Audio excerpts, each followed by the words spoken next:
Hopefully everyone can see my screen. Perfect. All right, we will go ahead and get started. Thanks everyone for coming. This is our bi-monthly meeting, and we are going to be communicating with everyone just to let you all know that our meeting dates are going to be switching. Our general meeting is going to be switching for our next meeting. It'll be actually the first Thursday of the month. So no longer on the third Thursdays. It'll be on the first Thursdays of the month. So, all right. So we'll go ahead with our mission and purpose to serve as a historical, patriotic, and non-political international organization dedicated to honoring the legacies of those who served in the Vietnam War. Create a community that connects, supports, and advocates for each other. To maintain and upkeep memorials created to honor the Vietnam War. To educate and inform those seeking information and history on the Vietnam War. And to work with and support the National Vietnam War Museum in promoting an understanding of the Vietnam War for generations to come. So on our agenda, we'll go over our financial report, the executive board agenda, what we discussed there, some advertisement. We're going to talk about some changes to the membership. New business is going to be some information on an upcoming speaker series, as well as talking about the new newsletter that we are creating. And we're going to talk a little bit about the basket raffle that's coming up for the spring fundraiser. And always we like to talk about honoring your veteran with the scrapbook at the museum. And then we'll talk for a moment about the Women of the Vietnam War exhibit. And after this meeting today, anyone who is on this that would like to join can join us for a small meeting with a training on how to interview, as we'll be interviewing people coming up. So I will hold off for that and let Susie talk about that at the end. So we're going to just jump right into our paid memberships. So our paid memberships are currently at 90 with 26 renewals. There's been 40 renewal notifications sent out this so far, and of those 40, 26 have paid, so we're at a 65% renewal rate. There's been only one additional charge since the last meeting, and that's for postage and for sending out the brochures, so that was around $60. So brings our total expenses so far at $1,450, and our bank account is sitting just under $3,000. So I just want everyone to just kind of pay attention to our numbers. You know, we had a big push in April. That was for our founding members. I'm assuming that push came largely because you had to get your membership in by April in order to be on that founding members plaque. So we are, one of the things that we discussed, well, we'll talk about that in just a minute, but our numbers have slowed down. So the executive board agenda, well, I guess, is there any questions on the financial report? I think if you have any questions, I'm just going to continue to go forth because we do have that training session after this meeting. So I know there's a lot of people on this call that are going to be on that session. So I'm just going to keep going, but feel free to stop me at any point if you have any questions or want to look over anything in more detail. Do you need a motion and second, Katie? I'm sorry? Do you need a motion and second to approve the financial report as read? I don't think so at our general meeting. Our general meetings are more. Okay. Yep. Thank you.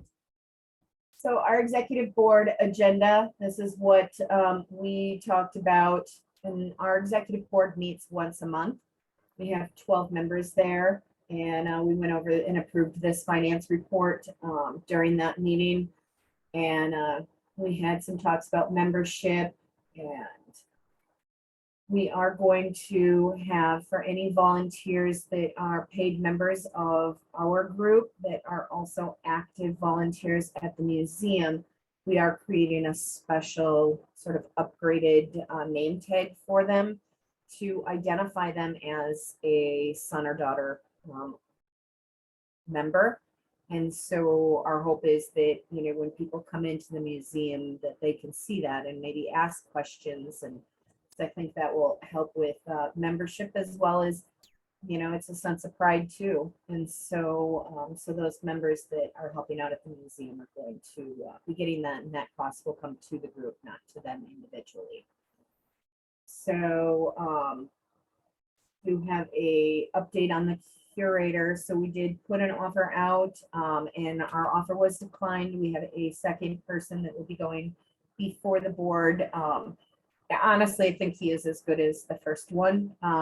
And so, and this gentleman that is going to be going before the board of the museum, it's actually local to the area as well, and has been working as a curator, as well as sort of filling, you know, it seems that he does have many hats. And so we're kind of excited to, you know, hopefully by next meeting, I can, you know, introduce you to the curator. I would love to invite him onto one of our calls and, you know, let him speak, because as everyone knows, the War Museum is part of our group. And so, or we are part of the War Museum. Free ticket design. So what that is on our agenda is everyone should have received a free ticket for admission to the museum. We're going to be sending those out via email, and then new members will receive that ticket in their packet. It should have gone out in their packets already. It was one of those things that just kind of got missed. But if you are visiting the museum, you haven't received your free ticket, you should be receiving that in the next week or two, and that gets you one free admission into the museum. So that'll be via email for the time for existing members, and like I said, new members, it will come with their packet. Speaker series will talk. Katie, Pat's got her hand up. Oh, sure. Sorry. Just a really quick question. You gave me my PIN at the opening, but I don't have a packet yet, which, you know, doesn't stop me from being here. And so I didn't get a free ticket anyway. Maybe it's in an email that's somewhere else. So I just want to double check kind of where that is at. I know there's just you. And no, but you didn't get, hang on a minute. Did you not get a certificate either? no, So you haven't gotten anything. Well, I haven't gotten any. Now I did get the bundle of brochures. So, I mean, I know you got, you know, you have a good address. No, I don't even, I think I had you ticked off as receiving your certificate already. You will, I actually have a packet that I'm mailing. I'll probably throw out in the mail on Saturday. You will have your packet Cool. will be in with that. Okay. Thank you for letting me know. Okay. I'm lowering my hand now. And okay. So we'll talk about some of that membership stuff later. We talked about the change in meeting dates, and Deborah, who is our secretary, she will be creating an event going forward. So if you're on the Facebook page, the Facebook group, you can just reply to that, or you can just, you know, say, you know, that you're going to attend the event, and that'll give you a reminder along with the Zoom link for future meetings. I think this was the first meeting that I went online and noticed that no event had been created. So I assume that's why our numbers are a little bit down today, but that's okay. That's why we record the meetings. So any questions on the agenda here? We are going to hit on a couple of these things. All right, well, I'm just going to move forward then. See, As we always talk about, we have brochures that are available. So we ask that if you would like, if you would like some brochures, just shoot me an email, shoot me a message via the group. You can talk with anyone else in the group. And, you know, we ask if you have some events in the area that are happening, some veteran events coming up. We have Veterans Day coming up in just a couple of months here. So if you're, you know, if you're going to be at an event, consider bringing some brochures and, you know, laying them out on a table or handing them out, or, you know, if you get a chance to even speak about our group, anything that we can do to up our numbers. Share the Facebook group. You know, it'd be great if everybody would just go and share that Facebook group and, you know, say something about, you know, about our group. Like us, like our stories. When, you know, when somebody posts something and you read it, like it. You'd be surprised at how far that goes in the algorithms of social media when posts get a lot of likes. So, you know, if you see a post that you like, share it to your group, you know, share it to your personal Facebook page. So, and again, if you want some of those brochures, just let me know and I'll mail them right out to you. All right, our membership, I just want to go over this for anyone who's not familiar with how our membership works. We have 4 levels of membership. We have lineal, collateral, friends, and then we do have a new veteran group. Lineal is for individuals with lineal descent. Collateral would be other family members, you know, aunts, uncles, brothers, sisters. Friends are just those without a, you know, blood relative that just want to support the Vietnam or support our group. And we do have some veterans that have asked to join, so we created a special group for them as well. So those are our 4 different groups. Membership fees are going to continue. Katie, real quick on that, have you updated the application and put a spot on there for veteran yet? I did, yes. Okay. Yep. So, and that's posted live, and we'll talk about the application in just a moment. So our membership fees are going to continue to be $25, and on our next board meeting, we are going to discuss that lifetime membership and what we think that should be. So stay tuned for having, you know, for some of that. Renewals are being sent out at the 1-year mark for your membership, and those can be processed via Square, which directly deposits into our account. So membership is, you know, includes that frameable certificate, commemorative pin, access to speaker events, invite only in-person events. We've had a couple of those already this year, which have been well attended. Gives you voting rights. And we'll talk about the newsletter now that we'll be sending out, as well as a national membership number that will not expire. So we're going to talk about some changes. So yeah, with the numbers going in the direction that they're going, we talked about some ways of simplifying the application process. Being the only person that has been accepting, you know, membership for the last 1.5 years, I can tell you that a lot of questions had come to me, especially regarding proving lineage. You know, people that are just having a difficult time getting a hold of DD-214s or what. So we voted to simplify the application process, right? So we are not going to be requiring a DD-214 for joining. And you can still join as a son or a daughter. However, it will be recorded that it is not a proven lineage, right? So if sometime in the future, at this point, our numbers are not in the thousands, you know, we certainly, our group is not at the level that, you know, a DAR would be at or something. We are really interested in, you know, in following our mission and really, you know, continuing to honor the service of the Vietnam War and, you know, keep that going for generations to come. And so I think that, you know, membership, if someone is interested in joining, we just don't want to make it difficult. So we are going to be simplifying that and, you know, it will be, if you do have access to the DD 214, you know, and you can send that, great. If you can't, we still will accept you as a son or a daughter. And people say, like, we do have a category of friends, which is, you know, not proven.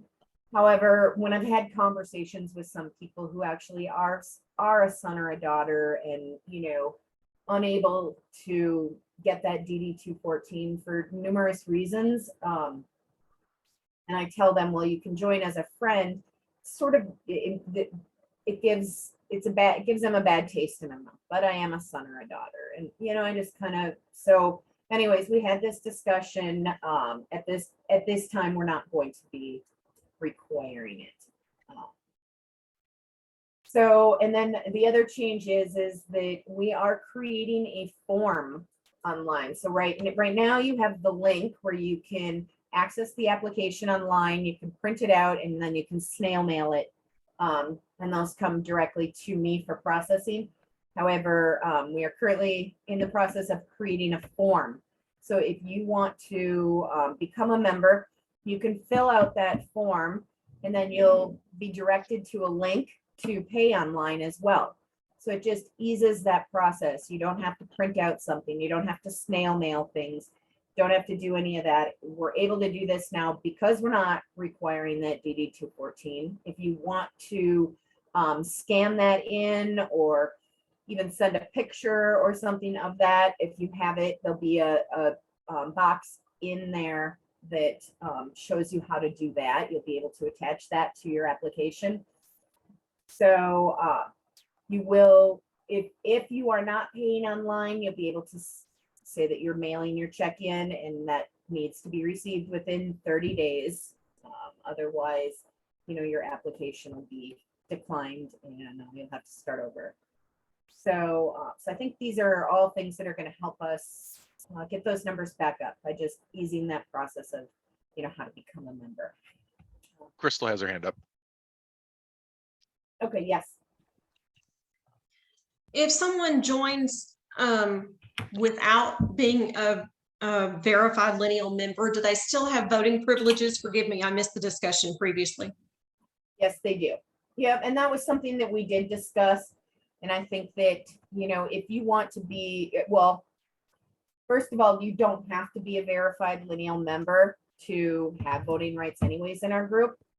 So this just, the only thing that changes here is the fact that we are allowing people to call themselves a son or a daughter without verified proof. So, you know, and I think I think we're okay with that. You know, we are going to mark, like I said, we'll mark, but the friends, the collaterals, and the veterans, anybody who's a paid member has, you know, voting rights in our group. And someday in the future, when the group gets bigger, we will most likely add that back in. But right now, we're just trying to get the numbers up. Sure, I understand. I feel like in the long term, I feel like that's a mistake. I really do. That's my own opinion. But like you said, for right now, if it's what we need to do to get our numbers up and it's, you know, then it is what it is for now. Thank you I for missed clarifying the that, last Susan. meeting. I missed the last meeting. I agree with you, Crystal. I was concerned when I read the notes. I feel a little bit better now, but still a little concerned, but a little better. Yeah, and Katie also is going to be keeping track. She's just going to add a column to her spreadsheet so we know who has not submitted a DD 214, so that in the future we can come back around and say, hey, if you would like to continue, then we're going to need Or this.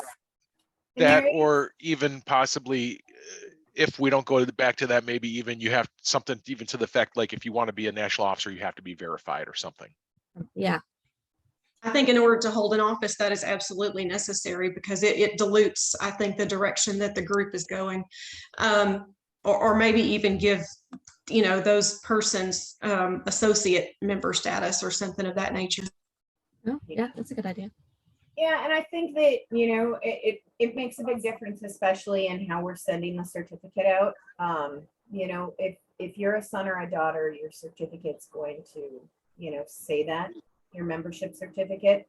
But you know, we are going to have a notation on the application that says, you know, a DD 214 may be required in the future. So people are going to be aware that this can change, and by not, you know, turning that in, but I don't think it dilutes, and this is just my opinion, and I'm just one person. I don't think it dilutes our group at all, because our group is open to anyone. You do not have to be a son or a daughter to have membership. You do not have to be a son or a daughter to hold office. You don't have to, you know, you don't even have to be related to a Vietnam veteran to hold office. Our officer positions are held by any membership, any person So- with a paid Wow. membership. So, Yeah, so somebody that just is a Vietnam enthusiast can join off the street and become national president next year That's right. and lead us Yeah. sons and daughters as some just random person off the street. I feel like you should have to be, Yeah. this is just my opinion, you know, but Yeah. I feel like you should have to be a son or a daughter to hold at least the national office. You know, Mhm. once we get to local chapters, that could be different, but I think on the national level, I think this organization should be run by us. Or at least on the exec, you know, yeah, president, vice Yeah, president. and these are things, these are certainly things we can, you know, we can discuss at this time. You know, when we sent out asking for, you know, when we sent out asking for people that were interested in the executive board, we did not say they had to be a lineal member. We never Well, said that. But we don't have any bylaws currently either. So those are the type of Correct. things that Yeah, so that these are. we kind of structure our organization once we start digging through those and approve them, you know, bit by bit. That's where we'll be able to make those decisions too. Well, and maybe, you know, maybe that's something that we say is, you know, you can still join as a son or daughter, but in order to hold office, you know, you have to, you know, to be a proven lineal member. You know, these are all things that we can discuss once we get to that bylaws state. Yeah. You know, but at this time, yeah, we're not going to require it from people to join. But you know, we can certainly require it for people to hold office. That's, you know, I'm okay with that, but yeah. Are there any current members of the executive board who are not verified lineal members? Correct. Yes, there. Okay, thank you. Comment, this is Pat. Mhm.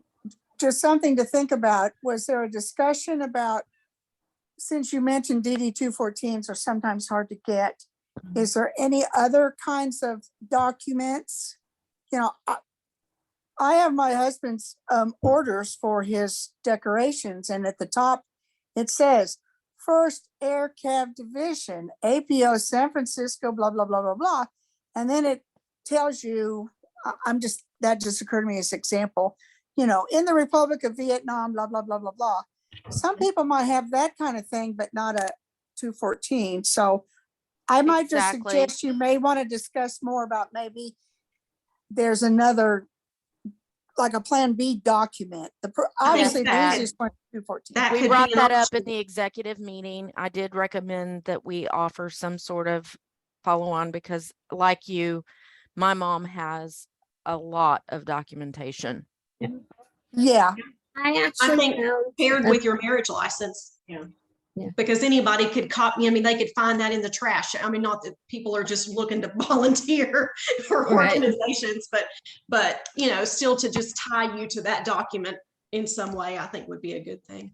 I am in the process of I Well, found something online. Am I muted? That is a possibility.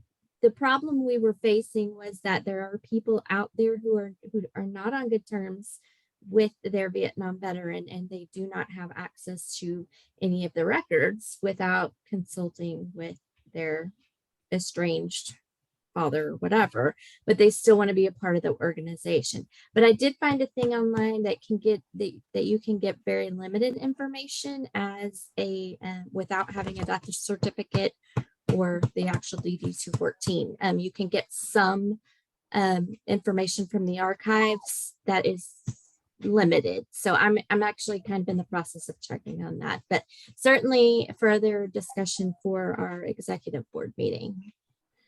Yeah, and I'm also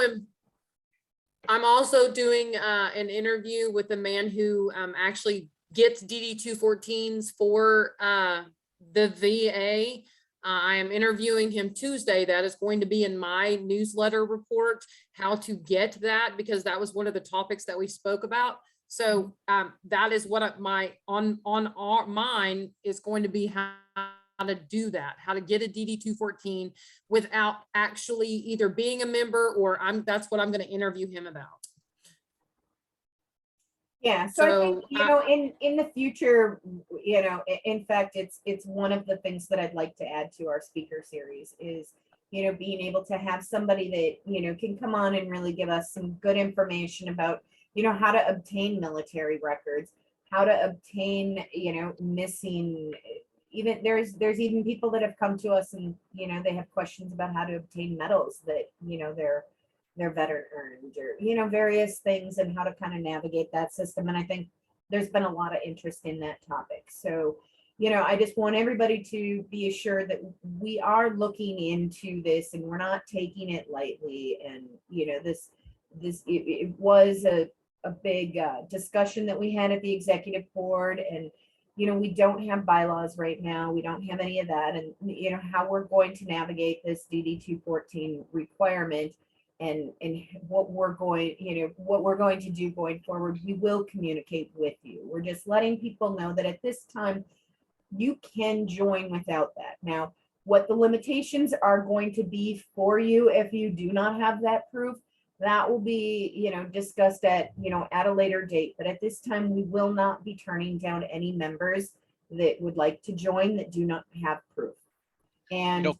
Your membership certificate, I want you to be assured that if you are a son or a daughter, even if you do not have proof at this time, your membership certificate that you're sending out will still count you as a son or a daughter and will have your veteran's name on it. So there is, you know, there is that. Now, what, like I said, what limitations and everything, we are still in the process of creating our bylaws.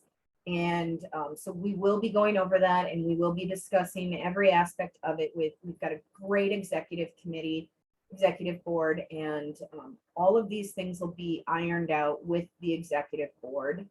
So, and they will be put in the bylaws, and those will be communicated to the general, you know, to our members.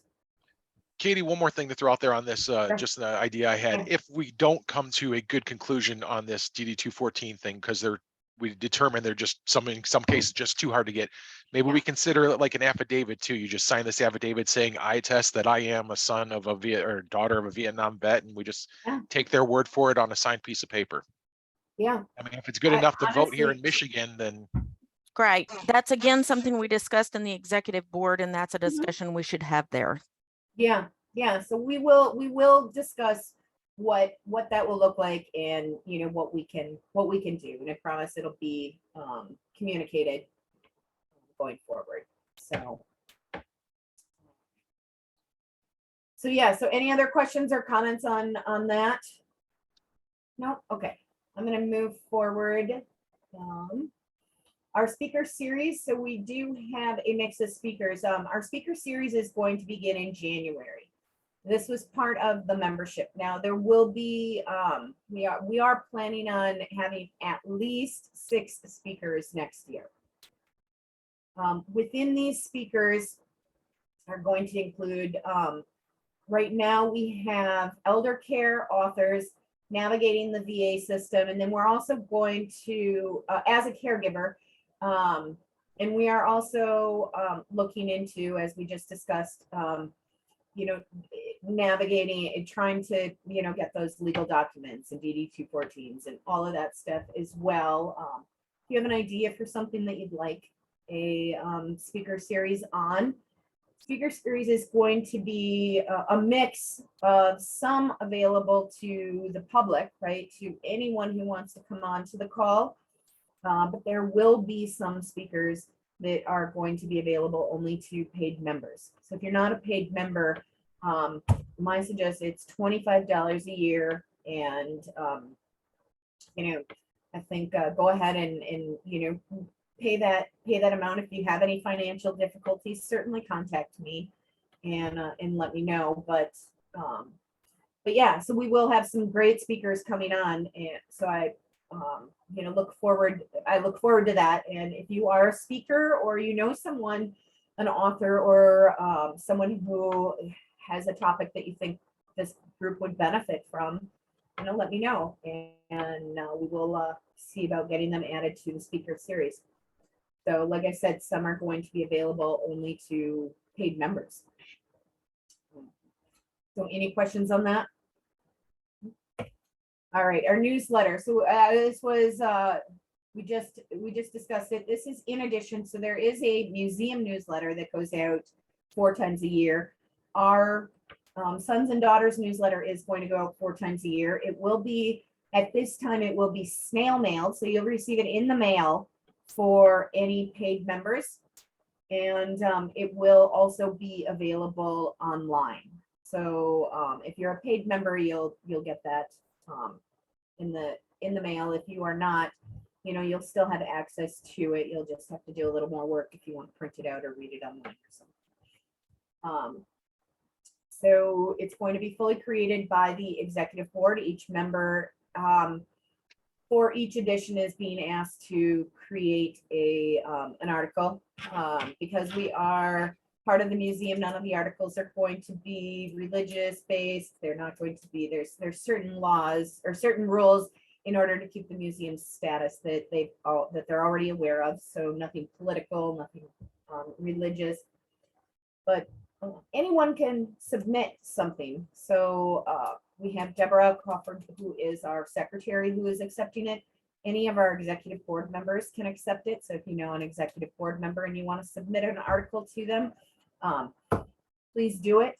And we will also be reaching out to all of our paid members because we will have a special highlight feature section in there that is going to highlight a member.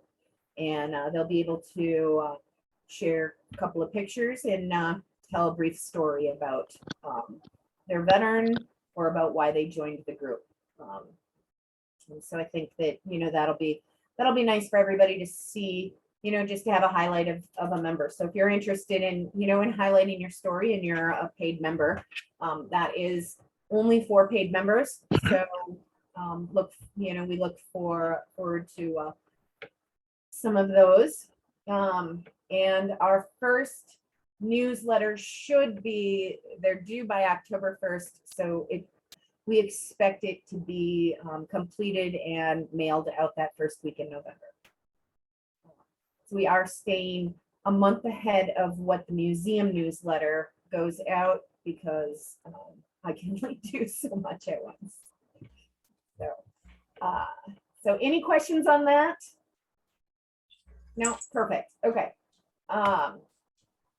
This is just a reminder, save the date. Let's get it on the calendar. It's March 25th. That's in Texas. This is the spring fundraiser for the museum. And last year we were a big part of that. We had 18 baskets. We're going to be collecting baskets again, but you're not going to see that Amazon list come out until last year. It was an Amazon list, but we do take any kind of donations. Dennis did a ton of work and got a lot of donations for us last year. And we had so many people. We had 18 baskets. It was, a $1 raffle. It was a great thing. So we're going to create that list, and the executive board's going to work together on what'll be on that Amazon list. And we'll start collecting those in January. So, save your pennies up and buy us a gift. And the solicitation letters are done. So if anybody's interested in them, let me know and I can email those to you tomorrow. And Dennis, can you explain what the solicitation letters Yeah, are? so that's a letter that you would use either locally to a local business, local merchant, or even I do all my solicitations online. But basically, I write these companies, attach this letter. Last year was from Katie. This year it'll be from me. But it basically just explains what the fundraiser is, that we're a part of the museum, what we do, and then this year goes into that the museum just opened, how excited we are for that, and then that we're already working on phase 2. And then it goes into a little bit about our group as well. But it makes it nice and easy. I sent out last year, I think probably about 45 solicitations, and that was about 60% success rate. So it was pretty decent for doing it all through Facebook and emails. So Dennis, if you'll send me that letter, I am local And Okay. I am happy I'm in Mineral Wells at least 4 times a month. Usually there on Fridays or Saturdays every week to see my father and mother. So get it to me and I'll try to, when I'm in Mineral Wells, stop maybe at 1 or 2 each time I'm over there. Excellent. Perfect. And I am, we know the Nixes real well, so I will go and bug Randy and Misty. And then what's nice about it too is if you have any like you're talking local places like that, Susie, it's got the museum's tax ID number on there too. So if they need it for Right. the tax write-off, it Yeah. almost acts, that letter will act as a Right. receipt for them as well. Yes. Right. And Randy and Misty are the ones that are the big powerhouses behind the Crazy Water, the Baker, and the market at Okay. 76067. So They're like I good people to said, make friends with. we're gonna Yeah. hit them up. We need them for some naming stuff at the museum or something. Exactly. Yeah, and I'm gonna hit them also, up. yeah, also consider, for anyone who's not local to the Texas area too, there is, national places that you can go to. And, there's national pizza places, there's, national restaurants, everything that, a lot of times, and especially if you hit them up right at the beginning of the year. A lot of times by now in the year, what I've found out, and I do a Veterans Day event, and I find out by the end of the year, they've pretty much gone through most of their budget for Right. donations. But if you hit them up towards the beginning of the year, then, they'll be a little more receptive to donating. They have typically, most companies have a certain amount that they will use for donations. So, Right. But there's also, because of that resurgence in Mineral Wells, there are a lot of new businesses out there. And to get their name out to the community, they might be willing to do something. yeah. And then also in addition, what I will do is Susie and then anybody else that gets involved with this, I will make a document like I had last year that I'll put on our Google Docs. That way we're not hitting up the same places, Susie, I don't want you to go to, Six Flags over Texas, then me sending the same thing to them. It just doesn't look good, So that way we can make sure that we don't step on each other's toes. No, I'm going to stay in Mineral Wells. I'm not going to try to do Okay. anything in Fort Worth.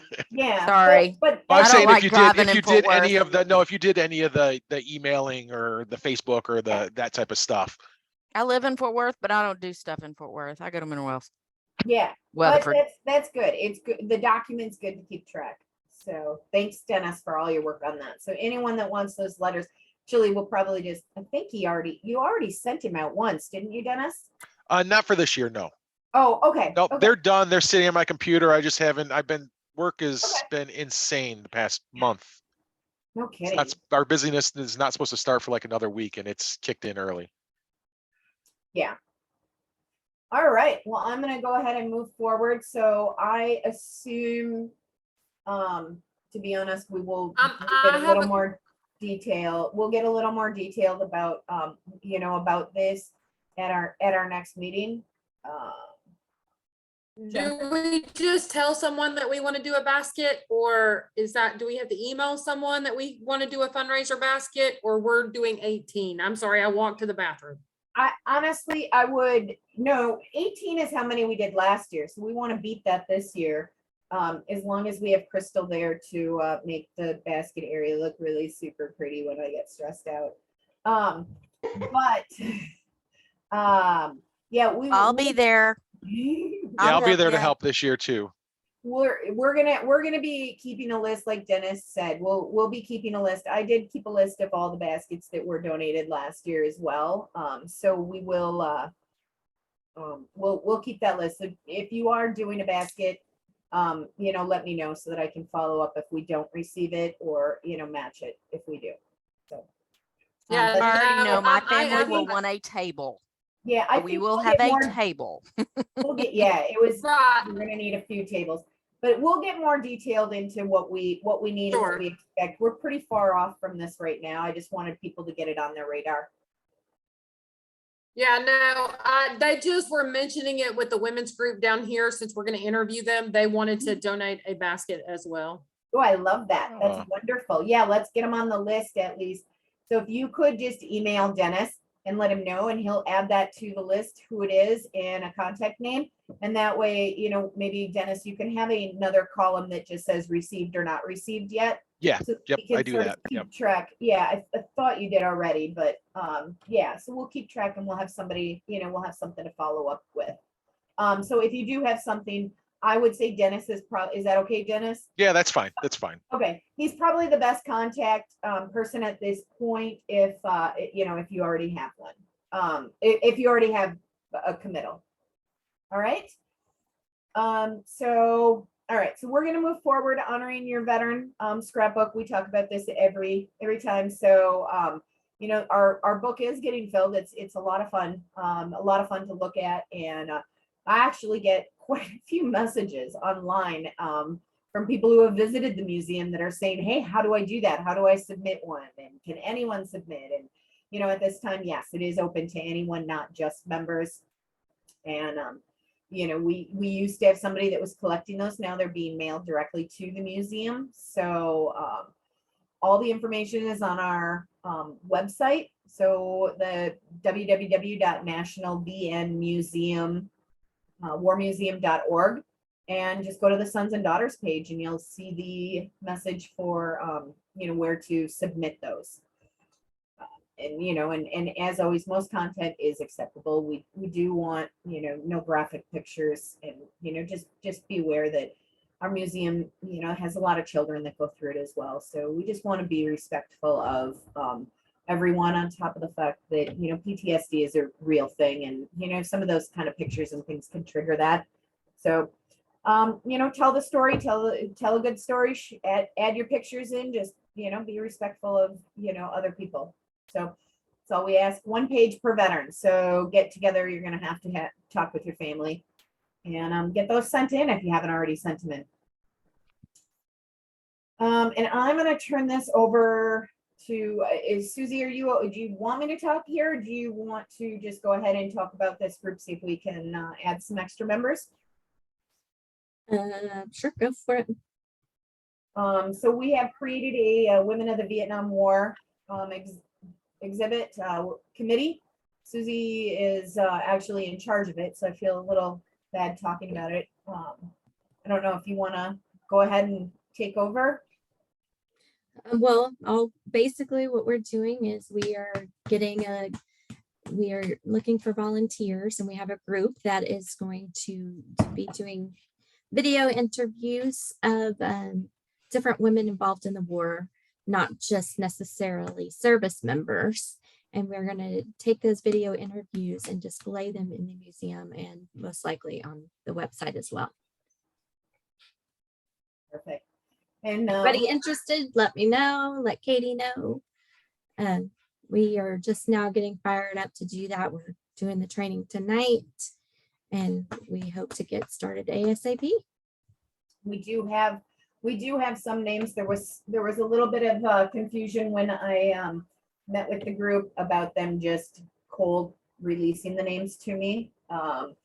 So, you know, I've been told that they are contacting women veterans and asking for permission to share their contact information. But at this time, we are looking for any resources or any outlets that you have for reaching these veterans. I have posted online at a few different places, but you know, anyone that wants to be interviewed that had any involvement. I had a woman send me a message saying she was part of a group that